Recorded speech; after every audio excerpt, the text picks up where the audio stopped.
Hi, Shiva.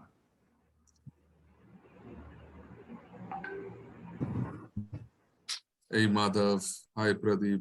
Hi, Pooja. Good evening. Hi, sir. Hi, sir. Hi, Akash. Hi everyone. Saurabh, is the other Saurabh saying you or somebody else? Most probably Shravani. Yeah. Okay. Hey, Shravani. Let's get some cameras on. Who's the other Prasad? I'm curious now. Hey, Kranti. Hi, Varun. Hey, Hari.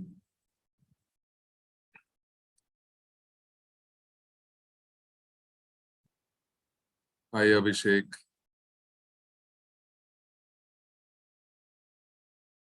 Hi, Megha. Hey, Bhaskar.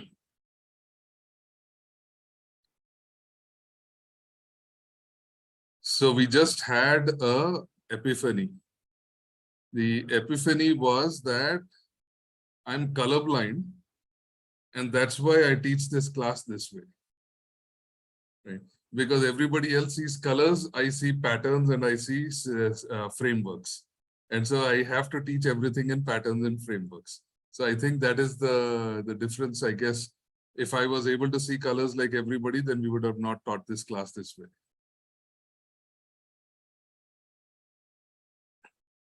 Cool. So we have sufficient number of folks. Let's get our cameras on. Hi, Prasad. Hey, Nirupama. So I can go live. All right. Okay. So one of the things that, I keep thinking about, like, what is the difference between a graphic designer and a UX designer? And it all comes down to one core concept, right? Which is a UX designer is able to influence people to do what they want them to do. Okay. If a UX designer wants you to click on a button, they will make you click on the button. They will design it to make you click on a button, right? They want you to feel good and happy. They will design something that will help you do that. So fundamentally, I think, and we will talk a little bit more about what I feel is the differences between UX design, graphic designer, and how you need to approach, because no matter how much, how many times I talk about it, I think somehow the communication or the way I'm explaining does not, resonate fully. And so I tried to do this track, which is, how do you influence people's actions and emotions? Okay. And if we are able to do this, then we are all UX designers. All right. So let's start off with the first slide. Okay. So at a very high level, who is College? College is an industry consortium, with the goal of providing opportunities to learn state-of-art methods and techniques. Obviously, at the end of the day, it's only as good as the people that are part of it, how we help each other and how we kind of contribute and, give feedback to each other is the core thing. And one thing I definitely want to say is there's a difference between having people who say good job versus people who question why is this the way this is, right? So I think as a community, our goal is to help each other grow by questioning and challenging each other's thought process, rather than just saying that, oh, no, we all did a good job. So I think there's a slight difference in terms of when we talk about community. And at the bottom, the bottom line at the end of the day is obviously, we want to hire rockstar design talent for, for all the participating companies that are supporting it. And so this is also a way for us to keep track and identify individuals that are good, so we can invite you guys in and then do the hiring process. Right? Let's go on to the next slide. So simple rules, guidelines, right? It's a safe environment, do not judge, right? Our goal for everyone is to just help each other grow our careers, participate and contribute actively. The more you participate, the more you contribute, the better you get. The other thing that I'd also say is keep your cameras on wherever possible, because the more you see each other, the more you build those connections with everybody within this group. Be kind and courteous to everyone, respect privacy, keep your cameras on, and Last but not least, if you believe this workshop is valuable, please spread the word, and let's get more people within the community that are thinking like us and kind of that have the same passion towards growing in design. Okay, let's go on to the next slide. Okay, so what we are going to do in the next 3 days is fairly straightforward, right? Today, we're going to talk about how to influence actions. Okay. Tomorrow, we talk about how to influence emotions. And then day 3, we will talk about, how do you balance the actions and the emotions? And then finally, how do you get to execute user and business goals? Okay. And at the end of the day, it's not important whether you make something. And I still remember when I was setting up UXReactor in India for the first time, I met this one individual who was a brilliant graphic designer. Okay. And this person would always tell me that jo dikhta hai, wo bikta hai. Right. For those of you that don't understand Hindi, it's like what people will buy what they see. Right. And the point that they were trying to make was if it looks beautiful, people will buy it. Right. Now, the truth of the matter is that was then, right? That was when people did not understand UX. They were just thinking about, okay, if it looks good, that's what must be UX. And that was generally the feeling. But today, really, it's not that, right? So UX is helping drive business goals. It's driving outcomes. Okay. And so every designer needs to know how their design is driving outcomes. Okay. And that is the critical component. So day 3, we will talk about that. Is like really, how do you balance the user and business goals while you're thinking about actions and emotions? Okay. So let's go on to the next slide. And at the end of it, just from the last workshop, we also realized that, a lot of you were interested in doing little projects that you could add into your portfolio, get feedback for it. And so we're going to do a portfolio challenge. This time, I'm hoping like a lot more people will be excited. They're going to participate. So we're going to have a portfolio challenge that will last 2 weeks. After this, it will be a 2-week challenge where you will get to kind of take a problem and solve it and present it to everyone. And then the winners get a pair of headphones. Okay. So everybody good? Yes, just type in yes, and then we can get going.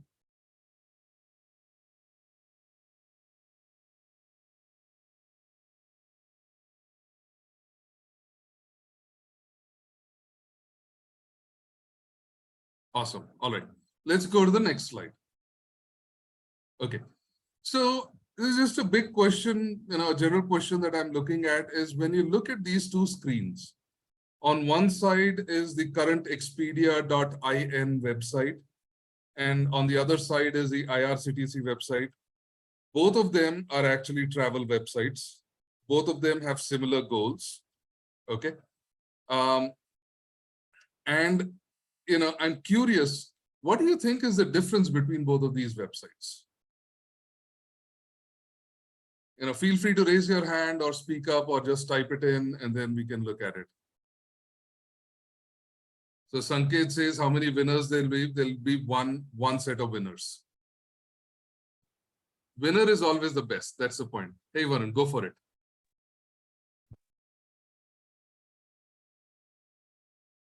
You have to unmute yourself. Okay, go ahead, Kranti.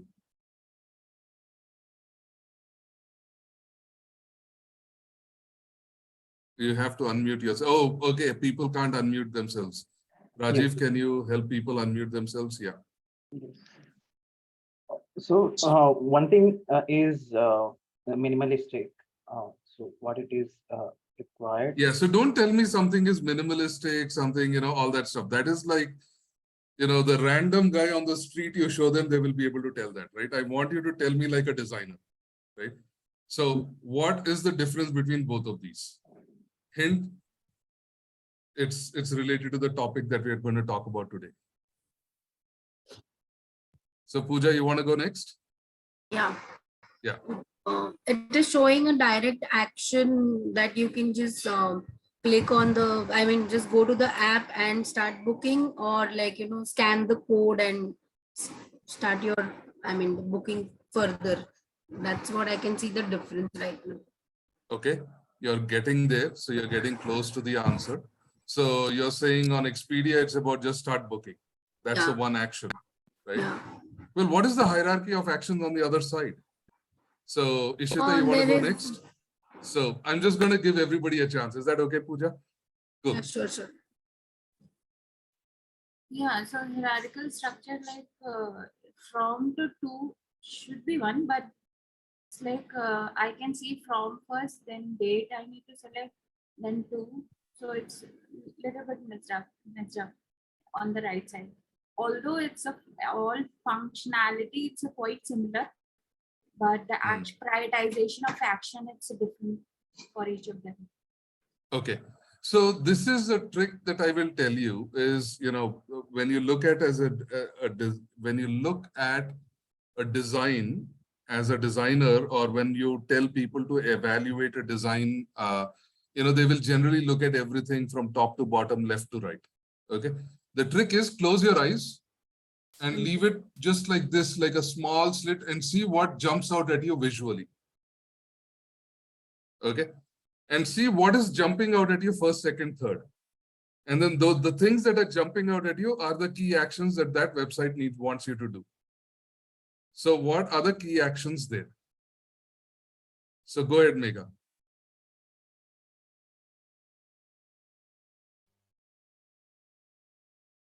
We can't hear you. The audio is still not coming through.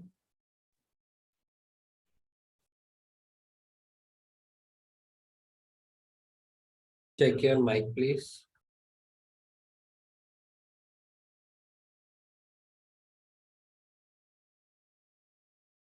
Still can't hear you. All right. So while you're fixing, Varun, go ahead. Yes, Prasad, I feel, Your volume is very low, Varun. You need to get a little bit closer to the microphone, I imagine. Is it better now? Yeah, much better. Okay. So yeah, as soon as I see the left side, my mind is actually, I'm just thinking about, flights are like, it gives me a whole list of things to do, but then my focus is on booking, these things, booking any specific location. And predominantly on that particular part is my mind is focused on. But when I come on the right side, it's, even though, when you said that you have to, look at, keep your eyes, and then see it, right? So when I saw that, but before that, I didn't even notice the rest of the header navigation. So my mind is actually emotionally, I'm also excited to see the train, and then I wanted to travel in train. I'm just thinking about that moment by traveling in train and then trying to book a thing. But I didn't know that, there are, I can book flights or buses or anything else on this particular platform on the right side. Okay. So what I'm hearing is on the left side, you were able to figure out what it was. It was just book and get going, Yes. right? But when you look on the right side, there are multiple colors. The primary, what is the primary action there, right? What is the button that jumps at you the most visually? So go ahead, Nirupama. Yeah, for the second picture, the main focus is IRCT is mainly for railways booking. So that by background image, we can easily visualize that one. And next is other opportunities also there. We can book a flight and hotels and fascinating, right? That's really fascinating. You're saying the background image is the one that's communicating that it's a train booking thing. Yeah. Not actually the rest of the content. So you're not really seeing the form elements or anything. You're looking at the background image. Yeah, background image. The itself, yeah, I can capture that. Okay, this is a website for mainly for train bookings. So I have opportunity to book flights and hotels and everything. But predominantly, mainly they are focusing on railways. Okay. So, but when you look at Expedia, there was no image. Yeah, there was no image, but there is no idea that, okay, what is mainly Expedia is looking for. What is the main goal, either flight booking or cars, or there is no goal I can able to see here. But main focus going on to the app. So I love this, Nirupama. You always have a contrary perspective. So this is awesome. So when you look at this, I would actually argue in a slightly different way. Yeah. When you look at Expedia, you don't realize that you're going by train, flight, whatever, right? Yeah. That confusion is probably coming because I'm putting the image right next to the train, the IRCTC. Yes. Okay? That's yes. why you're comparing. Yes. But if you were to look at them separately, right? Yeah. All you're seeing is I'm going to. So it's just a travel thing. I'm going to. Yeah. Right? That's the first form element that you see, and that's the first element that you see. Yes. Yes. Right? Yes. And just by looking at that, you realize like I'm traveling and this is where I'm expected to put in, where I want to go to. Yes. Right? Yeah. So it's a very clear-cut call to action. It's a very clear-cut, like, you know it's a box, you know what you need to do. Yes. Right? When you look at IRCTC, obviously, the image is the first thing that jumps out. Yeah. Right? Yeah. When you look at the image, you know, okay, this is for this, but you really do not know what your call to action is. What do you need to do from there, right? So you need to probably spend about 5 or 10 more fixations. And a fixation is, the eye moving in places. Mm-hmm. And, you just need to spend 5 or 10 more fixations before you realize, okay, it's a booking a ticket thing. Right? Okay. Then you realize there's, wait a minute, there's something going on for Diwali. Mm-hmm. Right? Then you realize there is an ad. So in fact, probably even before you realize that there is a booking thing, the one thing that everybody reacted to was these ads, right? There's a lot of ads. Yes. Yes. Right? Or people reacted to saying there's a lot of clutter. Right? Yeah. So when you have clutter, what is the general reaction? Like, if I told you to go, pick up something from a friend's table and their table was very cluttered, what would your reaction be there? Yeah. First of all, I have to clean that. I have to focus on what I want. Right. So you don't know where you're going to find it, right? Yeah. The first reaction is there's a certain amount of overwhelmingness. Yes. Overwhelming. Yeah. Right. And that is where people reacted. Kranti said it's not minimalistic. Yes. Yes. Right. And so there's an overwhelming feeling component. So when there's overwhelming, people have to spend more time and more energy trying to parse what that content is, what they have to do. Yes. Right. So go ahead, Megha. Too much noise. Am I audible now? Yes. What also stood out to me on the Expedia website is that they also want you to download their application. It probably because it is even easier to use and it has offers. And of course, after Nirupama pointed out, I also kind of feel like the Expedia website might be a little too minimalistic if somebody is not that good in English. Maybe we could have used some icons in the place where it says stays, flights, cars for better understanding. And of course, in the IRCTC website, I do feel the picture of the train in the background is very irrelevant, because if somebody is already visiting the IRCTC website, that person knows what IRCTC is. Right. And I also really don't like how the Indian Railway is just written in the middle. It looks like a PowerPoint presentation. And of course, there's way too much clutter. And yeah. So, hey, Saurabh, quick question for you. Do you have the eye tracking videos that we have about the homepage, the landing page analysis? Do you have any eye tracking? For tomorrow. We have it lined up for tomorrow. Okay. So tomorrow we will show some eye tracking videos. Okay. That will help you understand how quickly people make decisions. Okay. But to your point, Megha, I think, you said you noticed that there is an app, right? But which one did you notice first? Did you notice the app first or the booking component? Definitely the booking component first.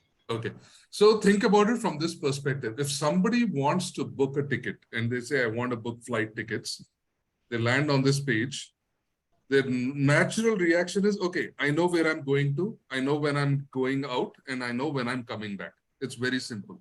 I do not need to see anything else, right? So what you want is right there, okay?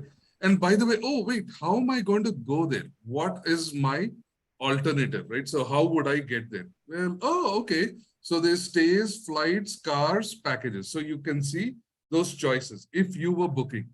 If you were not booking, okay, and you were looking at it from a very general perspective, you would then notice, oh yeah, our app takes you further. So there is an app downloading feature, right?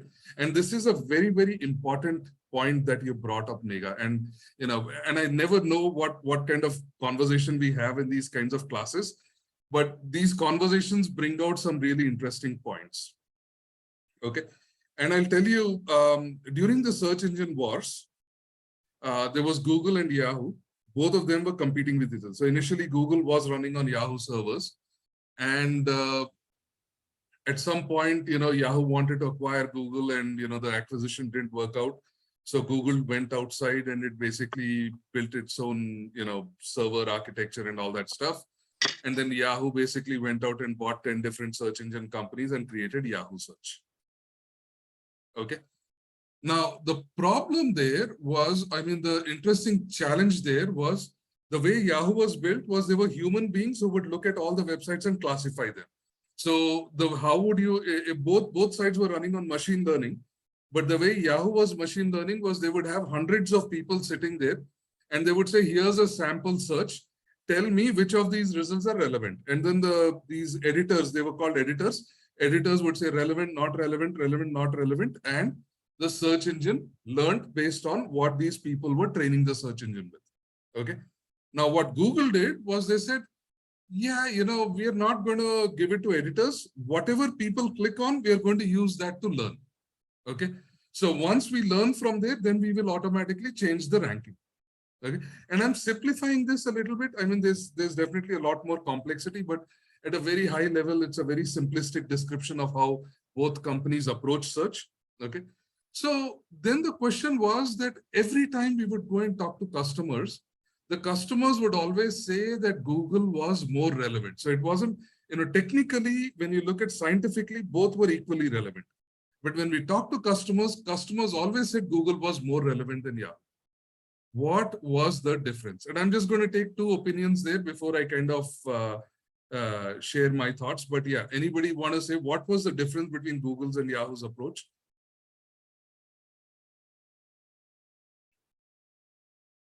Go ahead, Varun. Google was focusing more on what, I mean, users are already aware of what they are looking for. They just want to, you know, get to what they wanted. I mean, Google focused on users, you know, search. I mean, I don't know how to put that in a better way. But I think Yahoo was predominantly suggesting a lot of things to try to help users, you know, to find what they want, or probably, you know, facilitating more, probably. Got it. Got it. So actually, Saurabh, I would love to show tomorrow's content today. Like, do you have that one where how the human perceives a website, like, you know, the foveal view, the parafoveal view? Do you have that one image? I have it. Yeah. So can you just share it? Because I want everybody to understand this concept. Because if you kind of get how people perceive content and perceive what you're creating, it's going to make a significant difference in how you'll approach design. Yeah, I'll pull it up. Yeah. So the main thing that the difference there, Varun, is, you know, when you look between Google and Yahoo, right? What Google was doing was it was focused on the user's perception, right? Whatever the users perceived, they said is right. You know, whereas Yahoo basically had an expert evaluating everything in a systematic manner. So the core difference was the user would spend less than 1 second to evaluate a result. Whereas on Yahoo, they would spend about 30 seconds to evaluate a result. Right. Right. So there's a huge difference. So in Yahoo, people are looking at the whole page and they're evaluating every component. Whereas on the way the Google would do it, the users would just look at a small part and they would look at it. So this is actually a screenshot that I'm going to show tomorrow as well. Okay. But the way the human eye works is you only are able to see 0.8 inches at a time. Okay. And everything else is like it's looking through a frosted glass. So what you're looking at through the outside is the colors and the shapes. Okay. And where your eye rests is what you are capable of reading. Okay. So if we can, if you understand this concept, everybody understand this concept? Yeah. Cool. And if you're interested, I can talk a little bit more about, eye tracking and how the human vision works and all that on a separate day. But for now, I think take it as a fact that this is how people will look at a website. So let's go back to the presentation that we have. Right. And this is why I said, make your eyes small and see what you will perceive. So when you look at this, if you make your eyes small, you're not really looking at the text. You're not looking at anything, right? Or you're looking at its shapes. What are the shapes? What are the key boxes, right? And so literally what happens is the first 50 or 150 pixels are blind. So you will automatically ignore them because you assume it's in the header, okay? Then you're looking below that, and below that you're looking at, stuff on the top right left-hand corner is more valuable than the bottom right-hand corner. So it's like a 4-quadrant kind of a situation. So you're literally seeing, and so on the Expedia site, you're seeing the search button, okay? And you're seeing these boxes. And then when you're looking at the other side, you're literally seeing a lot of boxes. You're not even seeing what is it. You're seeing a lot of boxes first. And you're saying that's why it's cluttered. Then you're realizing, wait a minute, it's a train. So it's something to do with booking trains, okay? Then you're saying, wait, what are all these boxes? So you're now trying to differentiate between these boxes, okay? So the core challenge when you look at both of these designs, right? In one design, user attention is very well managed, the Expedia one. If you want to book your ticket, you literally go to the first box, you start typing in, and then you realize, oh, wait, there's like the flights and stays and all that. So I just have to go to the correct section and I'm ready to go, right? If you want to get an app, you can get an app. But the main thing is it is focusing on travel. If the customer is coming to travel, that's all I'm going to help you, right? When you get to the IRCTC website, the main challenge here is that too many calls to actions, right? When you have that many calls to actions and too many visual elements competing for your attention, then the question is, what need are you solving, right? If somebody is coming to book a ticket, they will have to spend at least 3 or 4 times the effort that they would spend on Expedia to book a ticket, right? And that's fundamentally the difference. So the difference is one is focused on getting the action done. The other one is not sure what action it wants from the customer, right? Everybody clear with this concept? Okay, so I'm going to show you a bunch of websites that actually do this, that actually solve this problem really, really well. Let's go to the next slide. So you look at all these websites. All of these websites have clear-cut actions listed out for them, including billion-dollar websites, right? You look at Google, what is your action? Anybody? Search. Go ahead, Pooja. Search. Search. Okay. Now you look at, Airbnb. What's your primary action there? Check the places. Ishita? Yeah. Just exploring. Sorry? Exploration. Awesome. That's right. It's to explore, because Airbnb is a aspirational experience, right? What you aspire to do. So you want to see all the beautiful experiences that you could have. And so they want you to explore. That is the first action they want you to do, right? So if you were to go to Expedia, what's your goal? Kranti? It's explore. On Expedia. Yes, to book, multiple things at one place, but yeah, obviously to explore the places like for travel related. Exactly. So when you're looking at Google, it's to search, which the search box is the primary thing. There's nothing else, right? And then you go to Expedia, it's basically to go travel somewhere. So you know what you want. So Expedia assumes, and Expedia is a utility website. At least that's the way it's designed. So it's like, I want to go from here to, let's say, Bangalore. That's what it is. So that's what Expedia is for. So people know clearly what they want and they're going. Whereas when you go to Airbnb, it's an aspirational websites where people, save up money to go have an experience. And so that's a very different experience, and that's where exploration comes into play. So you look at these 3 different websites, all 3 know exactly who their customer is, what is the action they want from the customer, and what is the emotional outcome they want from the customer, and they've nailed it. Anybody disagree with this fact or with my statement? No. Cool. No. Awesome. So now let's actually deep dive into it. So how should you be approaching design? Okay. Now, this is one of the 3 or 4 tests that most companies will give, or the kinds of tasks that you would do when you are in your job, right? They're very simple, straightforward kinds of tasks. The first task is what we did last month, which was form design. Here's a digital, here's a paper form, now digitize it, right?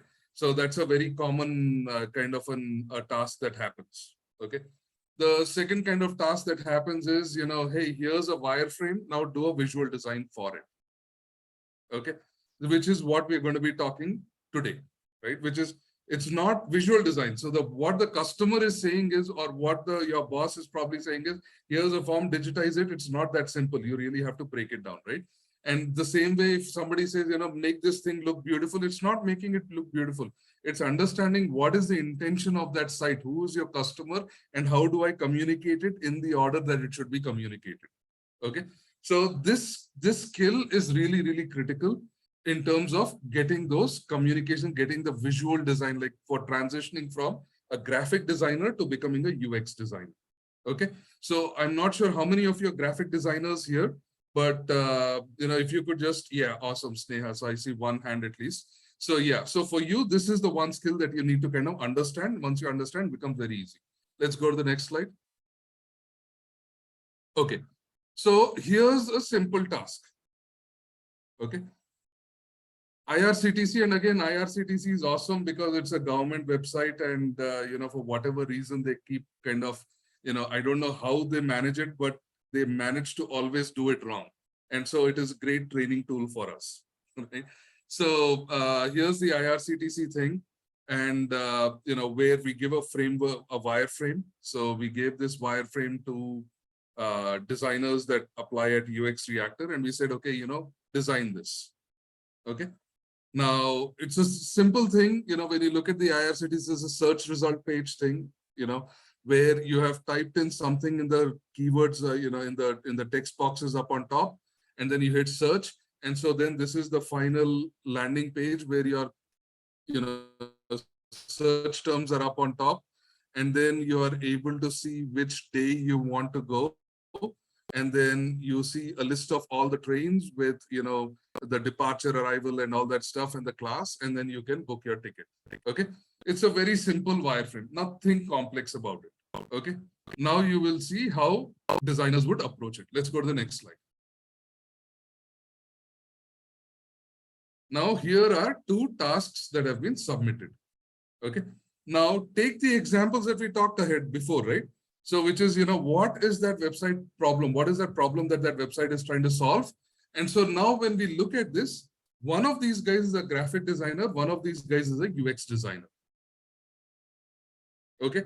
Look at this and tell me which one of these guys is a graphic designer and a UX designer. We're going to do a poll quickly.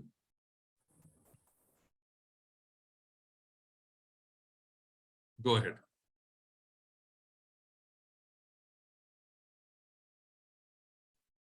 So the question is, UX designer, do I need to mark, or graphic designer? So which one of these is the UX designer? That's what you have to mark. Okay. It is A and B. So A stands A and for B, yeah. Between A and B, which of these guys is the UX guy?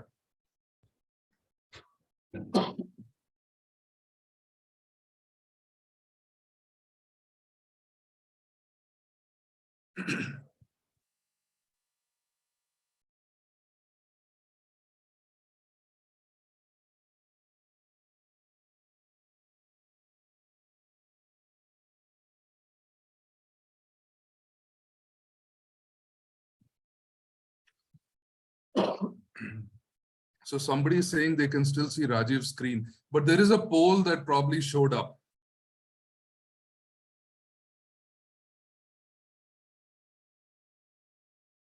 So Priyanshu, whoever you say is the UX designer, select that.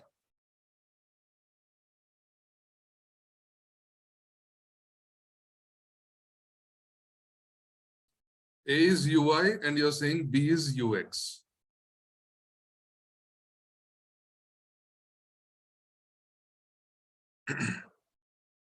Okay. So I think we have 5 more seconds. Let's get your votes in. Okay.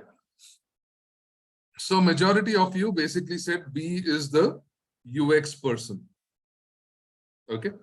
Now let's actually do the same approach. So this is a systematic approach. And again, when Kranti was talking, and I told him like, hey, anybody can say that, but really talk about it like a designer.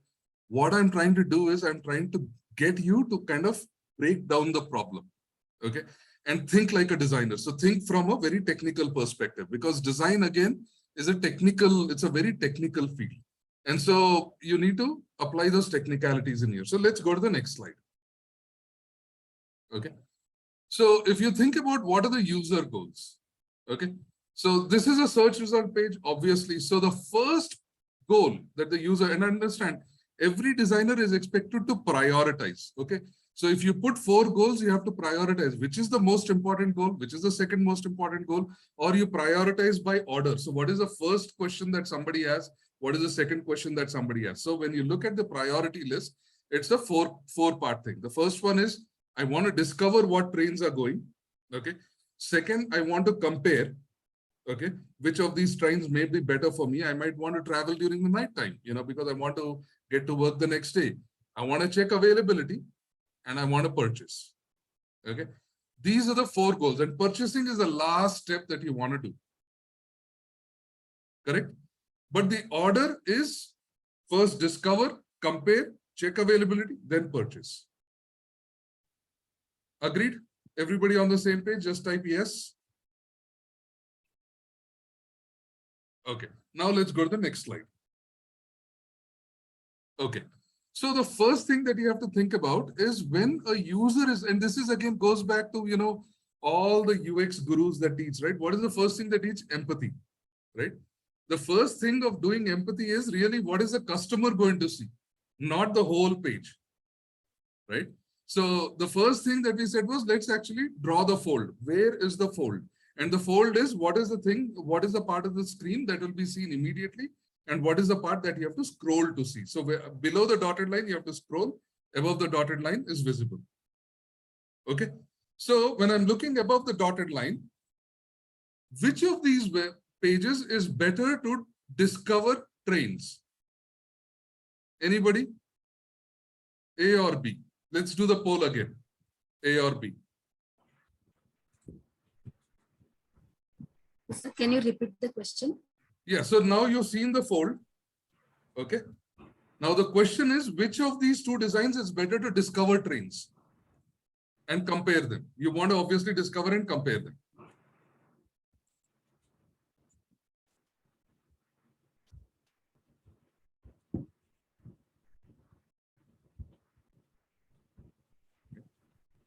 Yeah. So majority of you said A. Now I would love for somebody who said A to talk about it. So anybody here that said A that wants to talk about why you selected A, go ahead, Ishita. Maximum number of entities I can see. That is one.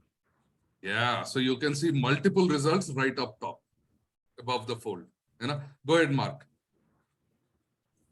Yeah. Also, the whole shapes of all the elements are a bit more softer and pleasing to the eye. And also like the way the certain again, data don't react to it at a visual level, right? So at the visual level, the shapes and all that. Think about the user goals. Approach it from a user goal perspective. Yeah, my apologies. Yeah. So yeah, pretty much same thing. More number of entries, hence more data is perceived.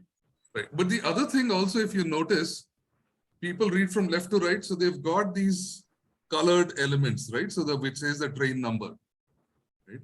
That pops out at you, isn't it? When you look at the search box is very downplayed because you just searched. Why do you need to look at the search box again? You want to look at the results. So they downplayed. The first designer actually downplayed the search results and downplayed the search boxes itself, and then upgraded the results, right? Whereas the second one still put everything at the same hierarchy visually, right? So yeah, go ahead, Sarthak. So actually, Ishita, you were next, right? Go ahead, Ishita. I have little bit contradictory opinion. So you said it is a right approach to highlight the train number. Is it a good? You said good or bad? No, it's not. Then I agree with you. So because I mean, those are nuances, right? So this is where Mark's feedback comes in, which is the colors and layouts and shades, because that is the second component that we'll cover tomorrow. So if you're highlighting the numbers, who knows the train number in the first place anyways, right? So highlighting that was a wrong decision for that person. So good catch, Ishita. But yeah, definitely, thank you for clarifying. But yeah, so go ahead, Sarthak. So yeah, so basically the user goals were like, first of all, the discoverability, right? So the fold of A is a good one. Then it's like compare. So we usually, used to compare the amount of time they are going to take, right? And that also A is the like the best one, like because they in the in the joining it is showing the time that is about to take. The duration, right? The duration of time. Yeah, so we're not going to talk about comparison yet, but yes, absolutely discoverability is there. Sarthak, by the way, I have a complaint with you. You don't even check your Discord messages. So बाद में बात करो. Cool. So and again, I have a very personal relationship with quite a few of you here. So it's like I just speak out, so don't worry about it. But yeah. But the ultimate goal, when you think about from as far as discovery is concerned, design A wins the game, right? And you can see just the thought process, the subtle thought process, right? Just by underplaying the search boxes, I know that their designer figured out, like when you are on a search result page, you don't want to search again. You want to look at the results, right? The designer understood that concept, whereas the second designer did not understand that concept. So let's go to the next slide. Okay. Now, when you look at comparison, okay, what are the things you would want to compare? So can anybody tell me what are all the things that you'd want to compare? So Sarthak obviously said duration. They want to compare duration. Nirupama, what else do they want to compare? Price. Prices. Okay. What else? Seat numbers. Time and availability of seats. Yeah, availability. Time and availability of seats. So you want to know where it's available and what class is available. Yeah. Right. So the key question when you look at it is, on which of those sites can you tell these faster? Right. Which class is available? So if I'm looking for a third class AC or a first class AC first class, okay, I basically put that in my query. So in fact, I think I think it's AC class. I've basically put an AC first class or whatever. And, I want to compare. Which one am I able to decide faster? Yeah. A, isn't it? It's a no-brainer because I just have to follow that color. I don't know what color it is. It looks blue to me, but I just have to follow that color and I say, yep, I can tell which of those colors. In fact, it's not even the color. I just have to look at it positionally. Right? Yeah. So the colors that are highlighted on the leftmost side are the ones that I want. Correct? Yeah. And then I'm able to then very quickly look at the duration because the duration has enough space between that.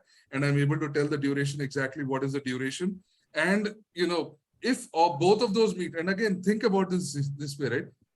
Indian Railways, when you're booking a train ticket, do you worry about the price or do you worry about the availability? Which one do you worry about first? Availability. Right. So look at that. Notice that this person put the pricing in the end. So clearly they actually rearrange. In some cases, they rearrange the data. In some cases, they did not rearrange the data. So when I look at designer A, I can tell, yeah, man, this guy's thought about it. Hannah? Now let's go to the next one. Check availability. So yes, are you able to tell the availability? Yes, it's very simple, very straightforward, right? Let's go to the next one, right? Purchase your ticket. Now, purchasing the ticket is the last action. You know?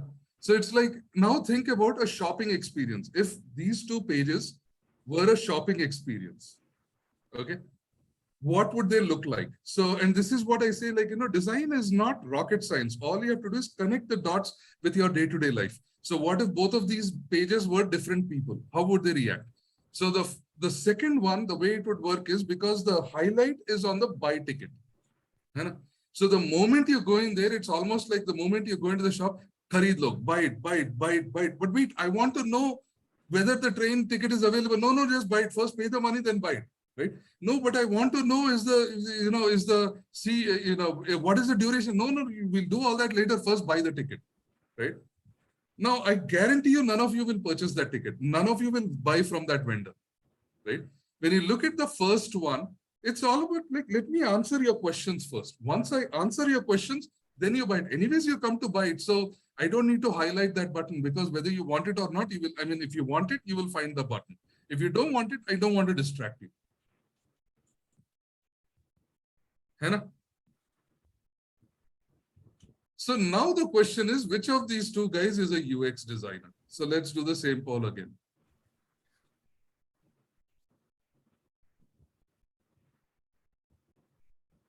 Anybody? Yeah.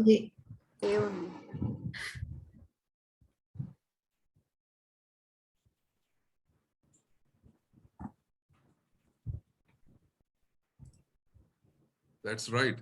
Absolutely right. Right. We still have about one person that said it is B, but I would love to clarify your data. Maybe I'm wrong. So anybody that the person who said B, do you want to defend your answer? And by the way, the way I teach my classes is I deliberately sometimes give wrong information. Okay. So it's your job to catch me when I'm giving you wrong information and hold me accountable. So Nirupama, you selected B? No, I have selected A only, but Okay. after searching, there is no call to action button, Prasad. That is, one is lacking in A.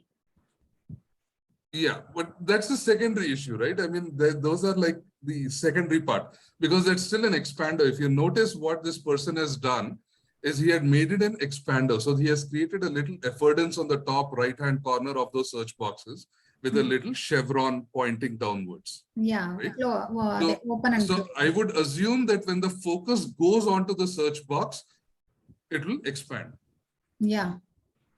Right. Okay. So, which is also something I appreciate because when I look at this guy, I'm like, yeah, this guy is a guy I need to hire immediately. Kuch bhi karke isko le lo. It's a thought process. Yeah, the thought process, because it's a small details this person saw very systematically. But go ahead, Ishita. Did you select B? No, I didn't select B. Okay. I have a question about the goals. So the goals have been set by the candidate or you have given? No, you as a designer have to set it up, right? You have to look at the page and you have to say, what are the priority goals for this website, right? And that is something that is a skill that you need to build. And again, this is what I say is the average designer versus the rockstar designer, right? Even today, actually, I would change that, right? Today, it's the designer that knows and the designer that doesn't know. That's what I would say. It's not even a rockstar designer. You have to know this if you have to do design, right? The first thing that you would do when you do this is you would look at that page and you would determine the intention. What are the possible intentions that somebody will come on this page? And how will that intention change as they start using the page? Okay. So in this case, for example, it's not all when you come to a search result page, the intention changes over time. So first you need to discover, then you need to compare, then you need to basically, what was the third one before purchasing? Can we go back? Yeah, checking the availability and then finally you're purchasing, right? So that is a sequence of actions that every user will go through, right? And so the designer basically broke it down and they said, now I'm going to follow it and design for that page. Does that answer your question, Ishita? Yes. Yeah. So practice. The trick is, and again, I'm not the kind of guy that will promise you, you will become a designer overnight, right? It is hard work. Your brain is a muscle. Like, I mean, technically it's not, but the way I say it is like a muscle itself. The more you practice a certain skill, the better you get at it. So literally, when you look at a screen, you have to practice. What are the possible intentions on the screen? What is the prioritization? The more you practice that skill, the better you will get at it. Okay, and this behavior should literally become unconscious. Like if you look at a building, like what is the intention of this building? If it's under construction, what kind of a company is going to come here, or is it going to be residential or not? What elements make it one or the other? Like, you need to just think about the intention and like it'll come to you very, once you get it, you'll get it. It is nailed in. So go ahead, Krati. Sir, I have a question related to that book now button. For example, like we have goals for discovery and everything, but what's the ultimate goal is that we have to book it. Correct. So that's our ultimate goal. So if we skip here, for example, usually the outline button used where things are rarely used, and filled buttons are our main CTS, a general perspective for users as well. So why A is winning the situation? Because Good question. Good question. So I would actually like to challenge everybody. Okay. So this actually is a very deep question. So if designer A did the same design for let's say let me think. The same design for Make My Trip. Okay. Would this person still be considered good? Yes or no? So let's have a poll. And then for the people that will, I'll ask some people why they think one or the other. So do we have a yes or a no poll, guys? Rajiv? Yeah. So, okay. A is yes, B is no. Let's assume that. Okay. So if you're saying B, it's a no.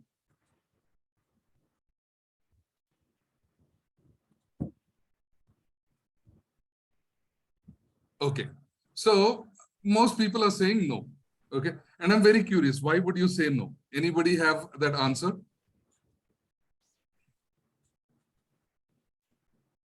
Because primary buttons here, whatever Krati said, book now is not looking like a primary button. Prasad, mainly. And I already told that apply button. Yeah, but even though book now is not the primary button, I just argued that A is still better than B because it's a different shopping experience, right? One guy is saying, I don't care you copy, I don't care you compare, I don't care anything, just buy the ticket. Whereas the other one is saying, compare, take your own time and buy it. So I'm arguing that A is better. But then Krati's point is, they're trying to sell the thing. So, if I don't highlight this, then how will I meet my business goals? Okay. See, and so there will be chances of comparison for some users, and some users directly seeing the train itself, they can book it. See, availability is there for the first train. I'm not going to compare. I'm just only my goal is to check for a particular train. So Nirupama, are you saying that because availability is visible, so booking does not have to be highlighted?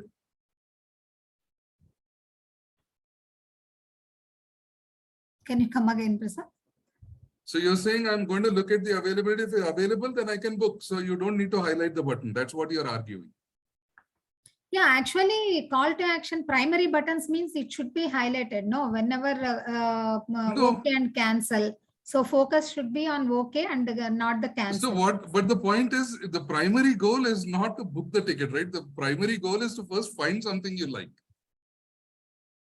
That I agree. See, that is one user goal. Maybe other user goal is directly seeing the train and he is going to book.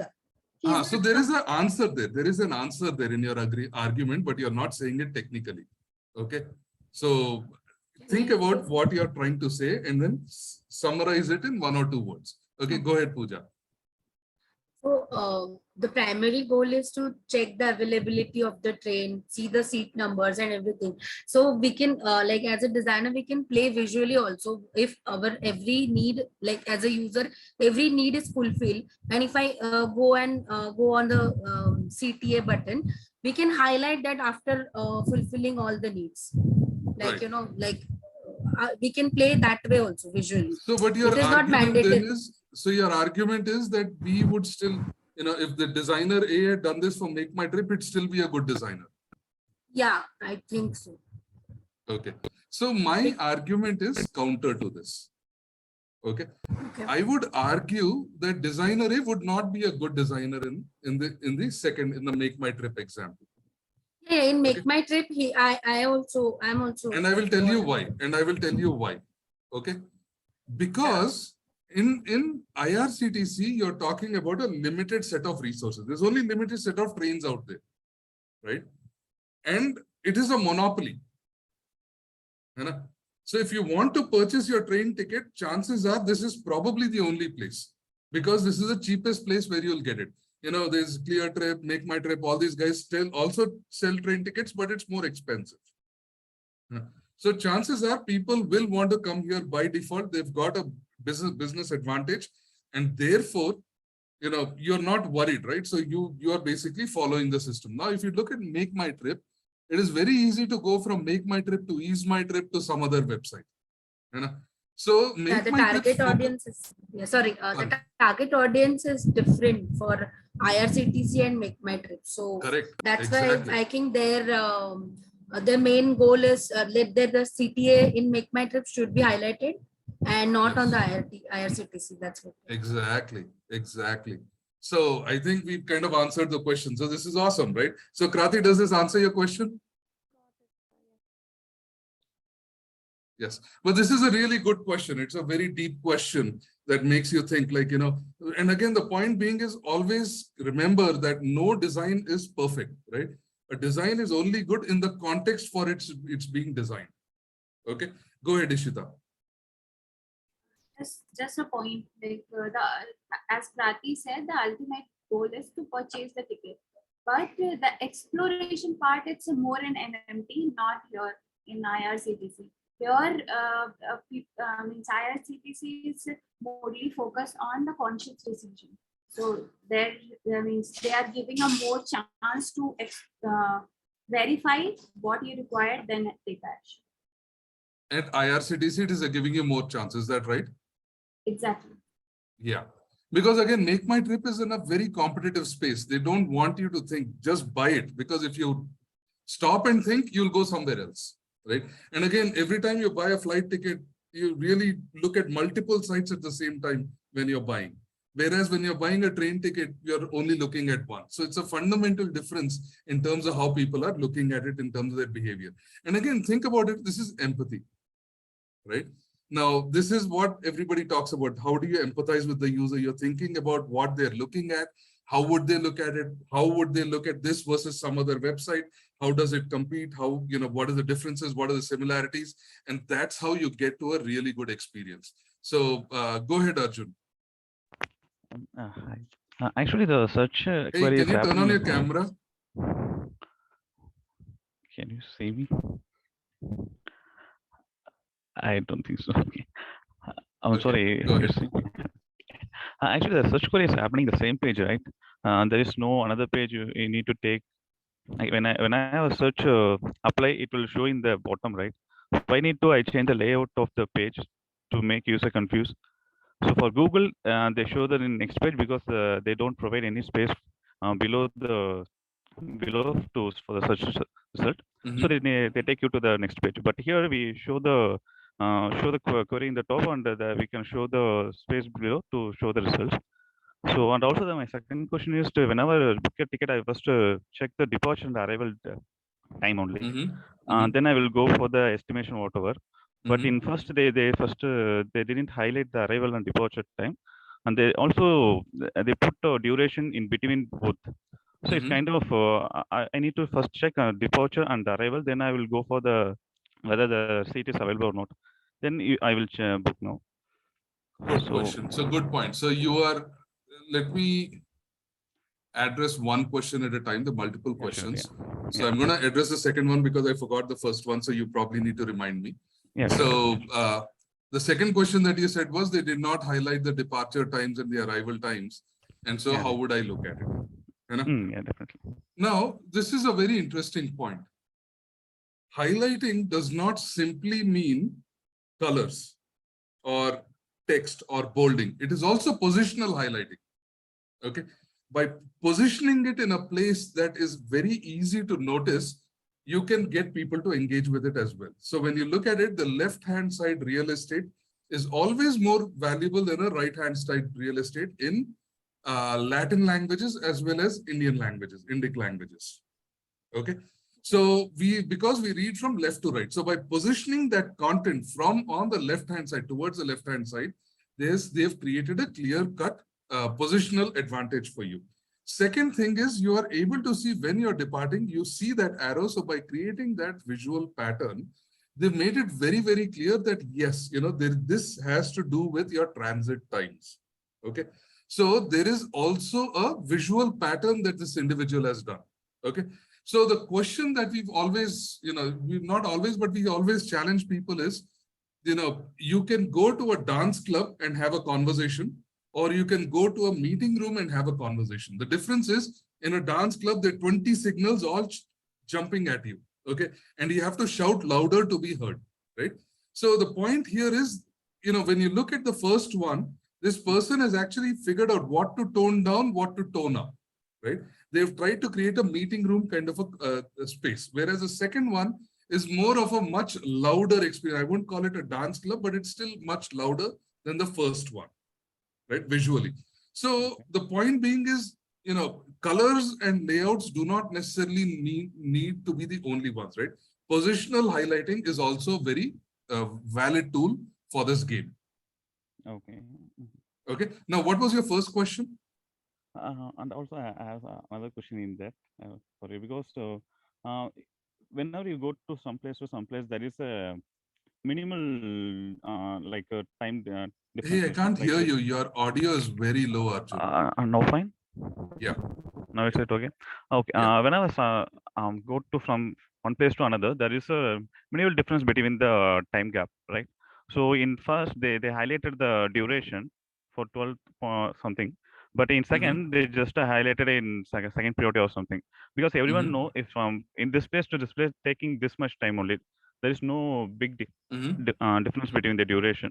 So in second the designer didn't highlight the duration. He just checked highlighted the arrival and departure, because I only check the which time if I start when will I arrive in the destination. So that's why the B correctly imposes the. And I would actually argue that's fine. That's a good argument to make, right? And again, keep in mind that these are non-edited submissions that we've got, right? So no design like, what Ishita was saying, they highlighted the train number. Is that a good design decision? No, it's not, right? Okay. But still, all negatives considering, I would still argue that designer A is much better than designer B. We are comparing designer A and designer B. We are not saying which guy has done the perfect design. Yeah, but okay. Even though the designer B done a good job in duration, right? In arrival and departure time. I would actually argue that this person just got there by fluke. See, if you were to hire this person, you want to hire the person that thought about it and did something, as opposed to somebody that, by luck got to that point, and then you don't know whether they'll be able to repeat the process all over again or not. Right? Because I'm not seeing the same kind of thought process across the board, right? If, like, for example, designer A, he's done one kind of thought process and he's kind of consistently shown that kind of similar thought process across the board. There's been some kind of thought process there. Whereas when you look at designer B, I do not see that consistent thought process in that system. Yeah, got it. Yeah. Okay. Right. Cool. Awesome. Let's go on to the next slide. Yeah, we're done with this. So again, it's very straightforward and simple. When you start looking at it, it's like understanding, which one is better, right? And I'm going to take the next couple of slides to really drill this concept down, because I see a lot of folks who are graphic designers that want to transition into UX. And I see a lot of misinformation that's out there that talks about, hey, you just learn a tool and you'll become a UX designer, right? Like, honestly, everything that I've talked about, right? Have I, at any point, have I talked about a tool? No, right? There is no tool, right? Your biggest tool is your brain, right? We don't care. As you want to be a UX designer, I don't care if you do Figma, Photoshop, whatever. I mean, you can fill that up, but that's not what I'm looking in your resume. Okay. I am really looking at your thought process. Okay. I'm not looking at amazing colors, jing bang stuff. Again, even if you minimalize it, but you show me the thought process, I know this person has a process. Okay.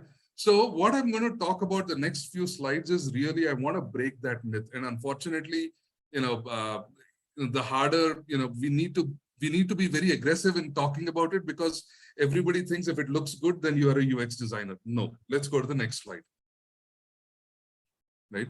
So I'm going to talk about what are the core differences between a graphic designer and a visual designer. Here I say visual designer as in a UX designer. So in UX, right? So visual design is a specialization, just like, within medicine, you have different specializations, like you have a bone doctor, a cancer doctor, and some other doctor, right? You have all these other doctors. The same way, when you're looking at UX design, visual design is a specialization, interaction design is a specialization, and research is a specialization. Okay. So I'm going to talk about what are the core differences between graphic design and visual design. Hari, you have a question? Yes, Prasad. Actually, if we talk about the wow factor, if we see any website or any apps, it will inspire the user to stay, to explore further. So for that, the visual design is very important, right? Okay, so this is a good question. I'm going to cover that. There is a grid for that. Okay. And I will cover that content. If I do not answer that question towards the end, remind me and I will answer that question for you. Okay. So let's go to the next slide. So understand that graphic designers design for reactions, right? They want a reaction from you. Oh, wow, this looks amazing. This looks beautiful, right? Whereas a visual designer is designing for actions. It is to get you to do something. Okay. What is the purpose of creating an interactive experience if you are not getting the person to click on a button, right? So there is a clear-cut goal that you have to achieve as a product. And so visual designer is planning, how am I going to get those actions? Okay, let's go to the next slide. Okay, so when you're looking at this, again, when a graphic designer versus a visual designer, who do they work with? What is the kind of work environment that they work in?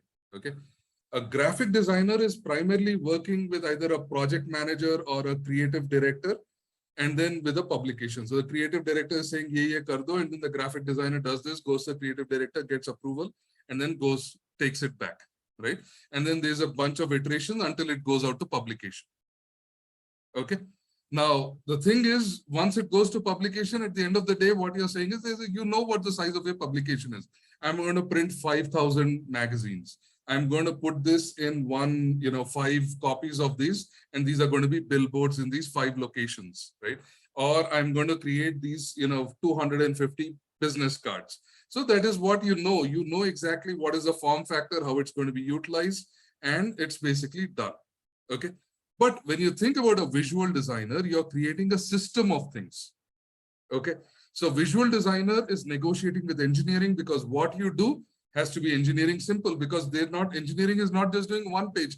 That one page could lead to hundreds of pages. If you code 100 pages that are all unique, there's more engineering workload. So you have to now design it in such a way that, you are creating a similar system and you're deploying it across 100 pages.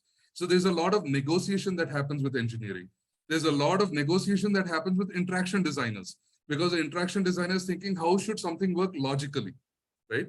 Now they're negotiating with the researcher because they're getting the data from the researcher, consuming it, and they're saying, now how do I make sure that all the research is encapsulated in my work, right?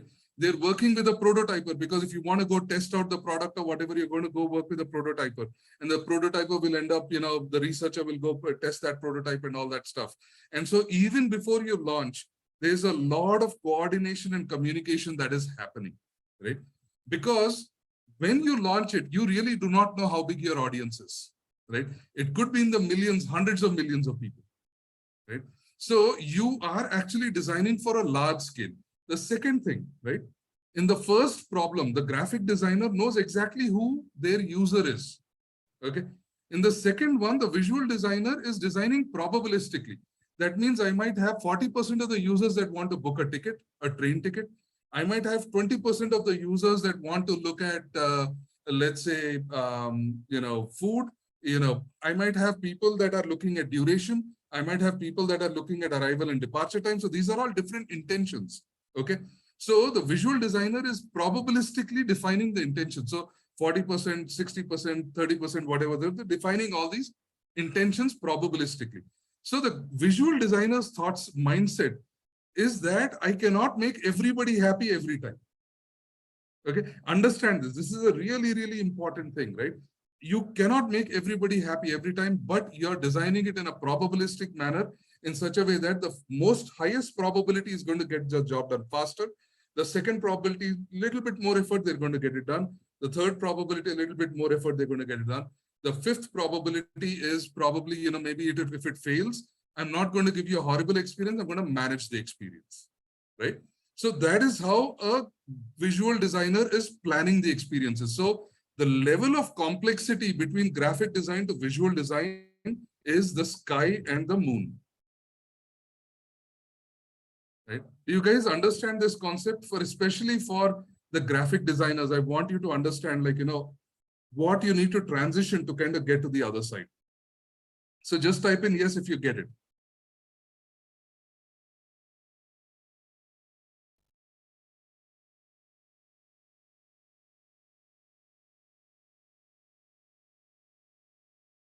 Any questions or any doubts at this point?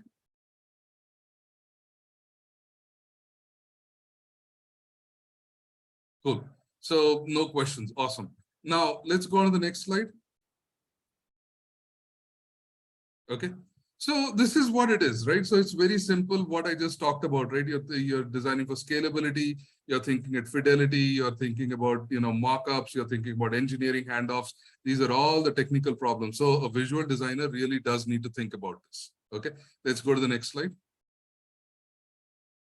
Now, this is what it is, right? So whereas a graphic designer is designing for branding and messaging, the visual designer is designing for functionality, usability, efficiency, and outcomes. Right. Now, coming to Hariharan's question. Okay, Hari, have I answered your question or you want me to clarify a little bit more? Please clarify a little more. Okay, so let's go to the next slide.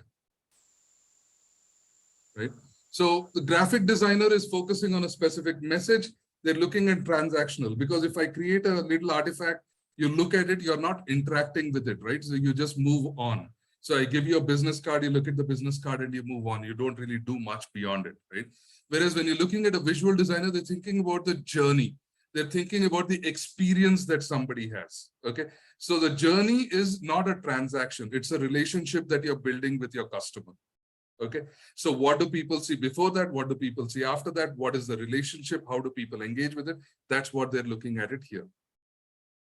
Okay, so let's go on to the next slide. Right. So constraints. So now each of these mediums has its own constraints, obviously, right?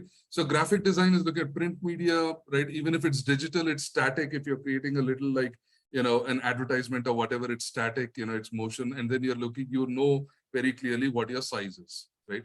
Whereas when you're looking at a visual designer, you have to think possibly about all the possible ways that your artifact is going to be used. Is it going to be responsive? Is it going to be on a desktop? Is it going to be on a mobile device? Or sorry, on a wearable device? Is it going to be in an app, right? So there's so many different platforms. You have to think at those levels. And you're thinking about consistency and standardization. Okay. So you're looking at how code implementations work. You're worried about the transmission medium. How will my content transmit between two sites, between the server and the client, the storage size, the form factors. These are all the things that the visual designer needs to think about. And clearly, and it is fairly obvious, this is why UX guys get paid a lot more, right? If the complexity of thought is more, the ambiguity is more, you get paid more, right? So let's go to the next slide. Right?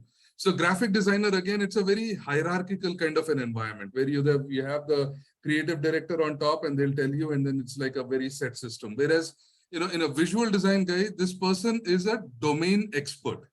Okay, they are the expert in visual design and they are an equal to interaction design and research. So they are at the same level and they're collaborating with everybody and they're kind of driving an outcome. Okay, so the final goal is outcome. Am I driving the outcome for the product or not? Okay, and that is what every designer is held accountable to. Okay, and the environment is way more dynamic. You're basically, you're getting data in all the time. You're basically changing, you're modifying, you're executing. So it's a very, very dynamic environment from a visual design perspective. So let's go on to the next slide. Right. So graphic designers, templates and layouts, visual designer thinks about, and again, this is where you're looking at tools. So this is what I mean by, when you do Figma, whatever, and I don't care, right? I mean, as a hiring manager as well, I really don't care whether you do Figma, Photoshop, whatever. I don't care about it, right? What I care is how do you do your artifacts? Okay. Do you do your artifacts for scalability? That means using these artifacts, can you create 1,000 screens? And if I have to modify in one place, how do you take like 40 hours to modify everything else? Or have you designed it in such a way that all the screens are going to be modified just as quickly, right? So it is how you use the tool is what is more important for me. I'm going to look at, have you established a design system while you're working on your tools? Okay. Are you designing your components for reusability? Are you designing for communication? Are you designing for change? Because what you do today might change tomorrow because the pace of a product development system is very, very fast. Literally, like, in most of those companies, you're launching on a weekly basis, right? If you're going to launch on a weekly basis, suddenly you get some data that something is wrong. Are you designing for that change? So that is what I would look for when you look at your tool is, how are you thinking about these 5 components? Okay. So this is really, really important because it's not the tool, but how you use the tool that is important for us. So let's go to the next slide. Right. And obviously the career, when you think about it, when you look at, a career ladder in terms of a graphic designer and a, visual designer, obviously the graphic designer kind of struggles and kind of moves because it's a much more different kind of a responsibility, different accountabilities. Whereas, when you're looking at a visual designer, your accountability is much higher, your responsibility is much higher. Your career ladder itself moves very, very fast. So that's where the whole equation comes in. And so, and it's also the stress level, right? So the downside, why do you get paid more? Because you have to take more stress, right? And so if you look at a CEO's level, it's like on a 0 to 10, if 10 is the highest stress and the CEO guy is dealing with the most amount of ambiguity, the visual designer is actually dealing with a healthy dose of ambiguity and a healthy dose of stress. Whereas the graphic designer is pretty much, joke, yeah, if you do it, you're fine. You have your job. Right? So everybody understand this concept in terms of career, the graphic designer, now how to approach from a outcome-driven process. If there are any questions, I'd be happy to answer because these are just like really important. I definitely want you guys to understand that, I've seen online people commenting that, yeah, if you do not have a MacBook, you cannot be a designer.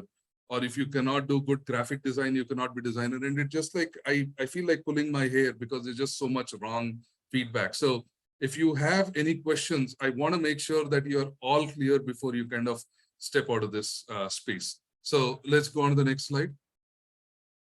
And again, the core thing that I think I want you to understand is your biggest tool is your brain. That's it, right? If you know how to think, and solve a problem systematically, whatever tool comes, right? The company will be willing to say, okay, yeah, take a week, figure out a new tool. The company will not say like, because you don't know the tool, I'm not going to hire you, right? No company will say that. No, at least no company that knows its game will say that. Okay. And if you have 10 tools in your resume, the companies that hire you because you know 10 tools are graphic design companies. They're not UX companies. Okay. So be very aware of that. So I don't need you to put 10 tools. In fact, even when we look at a resume, that's a flag for us. Because if somebody says, I know these 45 different tools, then I say, when did you spend the time learning the process? When did you spend the time thinking, right? You know all the tools, but you really don't know how to use them. So that is where my biggest flag comes in. So even if you just say 1 or 2 tools and leave it at that, I'm happy, as long as you know the process and the system. Okay. So that closes the day 1, which is designing to influence actions. Okay. Did everybody, if everybody is clear, I think, yeah, everybody just said yes. So that's good. Let's go on to the next slide. Right.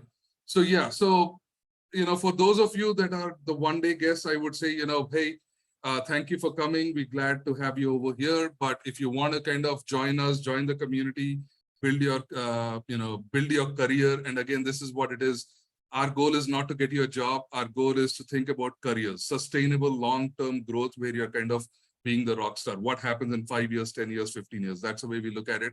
So we have a fairly robust kind of an ecosystem. We run these workshops every month. We have challenge events, we have recruitment competitions and stuff like that. And just so you know, I have about 21 open jobs and I have only about 6 people that are qualified right now. So again, this is how desperate the market is. And we are going to be doing a competition pretty soon. Actually, next month is when we are working with, to set up a competition to get people signed up and then kind of get them evaluated so we can start getting into the companies that are looking for people. But again, yeah. So if you want to learn more, please join and we would love to have you with us. But, and also remember, what you give to the community is what you get back. And that's the simple philosophy that we have here. Go ahead, Ishita. I have a question about the career ladder for the visual designer. Like you segregated into 2, 4, and 6. Yeah. So is it same for every company or it varies? No, so I simplified it. Yeah. Right. So again, think about like generalization, because if I have to identify every company uniquely, it becomes different. But generally, I see that people's careers kind of move between, every 2 to 3 years is when they make a big move up, right? And so that's what I've seen. It could be either because of the shift or because, people kind of are able to prove their value and they kind of go up. But usually in any company that you go in, the first year is understanding, the second year is delivering, and the third year is growing. So that's how the process works. Okay, cool. Go ahead, Pooja. So Prasad, this competition you spoke about are going to be held remotely or it's all remote. It's all remote. So you want to talk to Krati and gang. They were the winners last time around. So yeah, yeah. So I probably can't afford a headphone every time, but I really want people to kind of start building their portfolios and get excited about it. So yeah, so that's what I'm doing. But this is a really good way to kind of work with people, collaborate, have different ideas, come in and learn. So because last time it was like gathering in Hyderabad, something I saw, and like no, that was I might be able to. No, that was for an in-person problem solving exercise. All this stuff is remote. Okay. Now tomorrow is going to be particularly exciting, and thank you, Saurabh, for reminding, because we're going to talk about human vision, how the human vision works, and how do you leverage it. So if you guys are feeling up to it, there's actually a 45-minute video. It's a very scientific kind of a video, and it's a technical video. All my intensive guys have to know it backwards and forwards. But, I think for you guys, it will be a really good primer to understand how vision works. We will share that link with you, at the end of the WhatsApp, the LinkedIn post. This is also a live event, so it'll be shared in there. So I would suggest, if you have the time, the energy, and the inclination, do watch it, because then you will enjoy tomorrow's class a lot more. Okay. And one thing I will tell you is, it's very similar to, in World War I, if you wanted to become a pilot, You could just, you just come in, people will tell you, this is the wings, this is this, go sit in the plane, flight. And if you came back alive, you became an ace, right? But today, even to become a pilot, you have to have 5,000 hours. It's a very technical thing, right? The plane is such a complex machine that it takes a long time to learn it and become really good at it. So design itself has become like that. So 10 years ago, or even 20 years ago, it was just graphic design. Anybody could be a designer kind of stuff. But today, the complexities in the technologies underlying design has become so complex that is important that you spend the time. Even the human vision, the science behind it is so complex that it's important that you invest the time and the effort to learn it and understand it. Okay, so anytime, if you spend the time watching the human vision video, it is going to be very, very worthwhile for you. Okay, cool.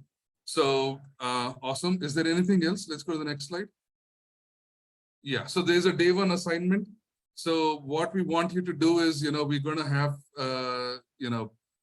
this one screen, and then we want you, this is on the Discord channel. So for those of you that are not on Discord, get on Discord, please. And then, comment, put your feedback. And also, like, I want you to practice, right? Think about the intention. What is the intention on this page?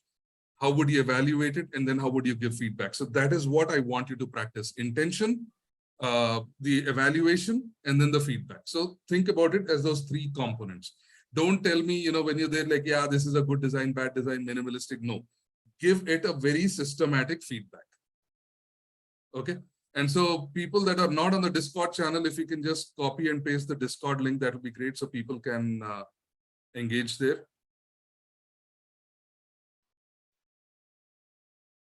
So can somebody post the Discord channel link? Cool. Okay, let's go on then. And this is an important one. This is a really important quiz. I know tomorrow is the India-Pakistan match. At least that's what Saurabh is telling me.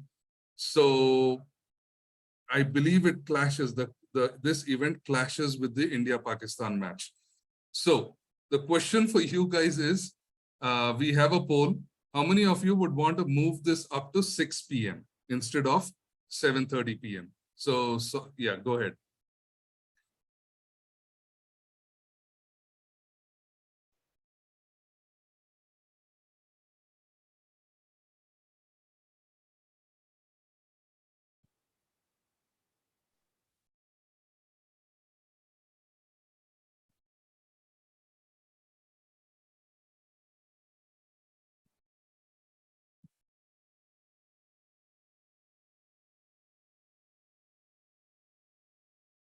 Awesome. I think majority of people want 6 p.m. So 6 p.m. it is. Okay. Chalo then. Thank you very much, guys. Did I miss anything, Rajiv and Saurabh, or are we good? Yeah, good. Okay. Have a great day. Follows, get on Discord. You'll see the homework and then give feedback. Learn to give feedback, learn to evaluate designs. And I think this will be a huge difference for you guys. Thank you, Prasad. Bye. Yeah, bye. Bye. Thank you.